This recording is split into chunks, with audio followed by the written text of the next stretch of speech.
Hello दोस्तों, rainbow social study में आपका स्वागत है। आज मैं 10वीं क्लास के भूगोल का पार्ट 1 भारत संसाधन एवं उसके उपयोग का वीडियो बना रहा हूं, जिसमें पहला टॉपिक है संसाधन। संसाधन किसे कहते हैं या संसाधन की परिभाषा क्या है।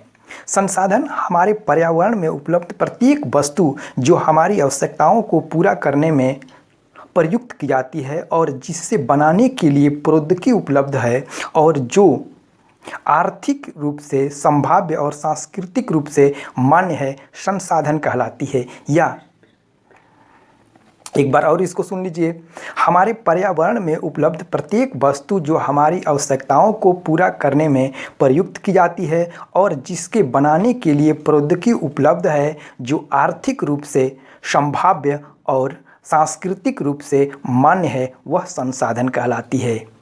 या दुनिया की कोई भी वस्तु जो मनुष्य की आवश्यकताओं की पूर्ति करती है, वह संसाधन कहलाती है। और कोई भी वस्तु तब तक संसाधन नहीं बन सकती है जब तक मनुष्य ने उसका उपयोग नहीं करने लगता है। जिमरमैन ने कहा था कि संसाधन होते नहीं, बनते हैं।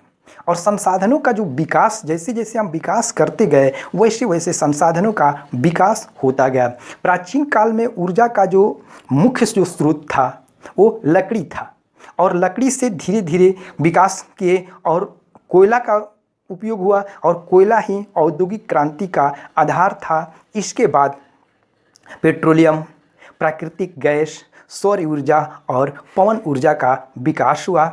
और संसाधन में तकनीकी की महत्वपूर्ण भूमिका होती है, और तकनीकी के बिना किसी भी वस्तु की गुणवत्ता में वृद्धि नहीं की जा सकती है। और अमेरिका 70 के दशक में जापान का प्रधानमंत्री तानाका ने कहा था कि जापान की संसाधन विहीनता ही सबसे बड़ा संसाधन है, और संसाधन किसी भी देश के विकास का आधार स्तंभ होता है, और इसके बिना विकास की कल्पना नहीं की जा सकती है। और जिस देश के पास संसाधन अधिक होता है वह धनी देश होता है, और जिस देश के पास संसाधन नहीं होता है वह गरीब देश होता है। अब देखेंगे संसाधनों का वर्गीकरण।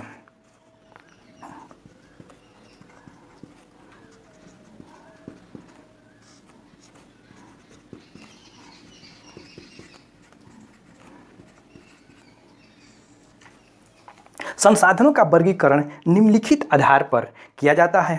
पहला हम देखेंगे उत्पत्ति के आधार पर।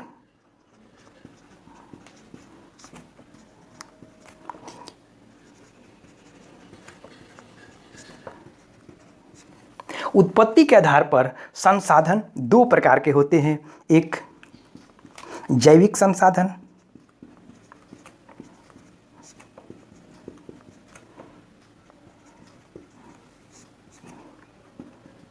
दूसरा अजैविक संसाधन।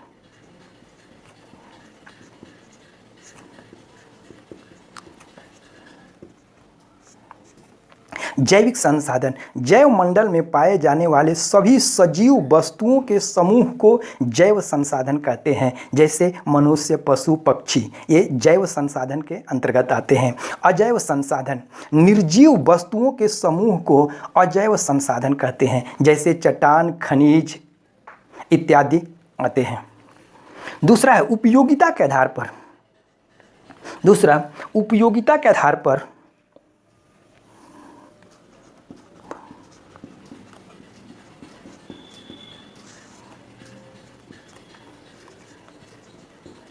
उपयोगिता के आधार पर संसाधन के दो वर्गों में वर्गीकृत किया जाता है। पहला नवीकरणीय संसाधन,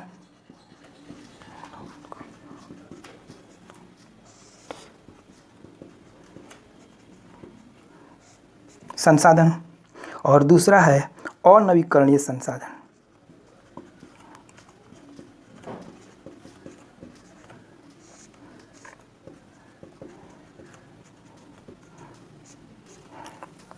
नवीकरणीय संसाधन ऐसे संसाधन जिसका एक बार उपयोग करने के बाद दोबारा उपयोग किया जा सके, या जिसका बार बार उपयोग किया जा सके, उसे नवीकरणीय संसाधन कहते हैं। या जिसका पुनः चक्रण संभव है उसे नवीकरणीय संसाधन कहते हैं, जैसे सौर ऊर्जा, पवन ऊर्जा, जल विद्युत, ज्वारीय ऊर्जा इत्यादि।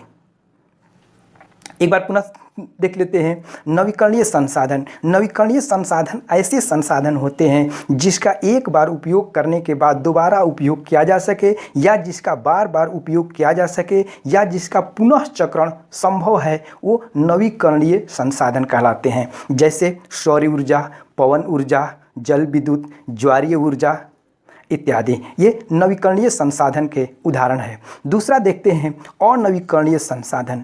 अनवीकरणीय संसाधन ऐसे संसाधन होते हैं जिसका एक बार उपयोग करने के बाद दोबारा उपयोग नहीं किया जा सके।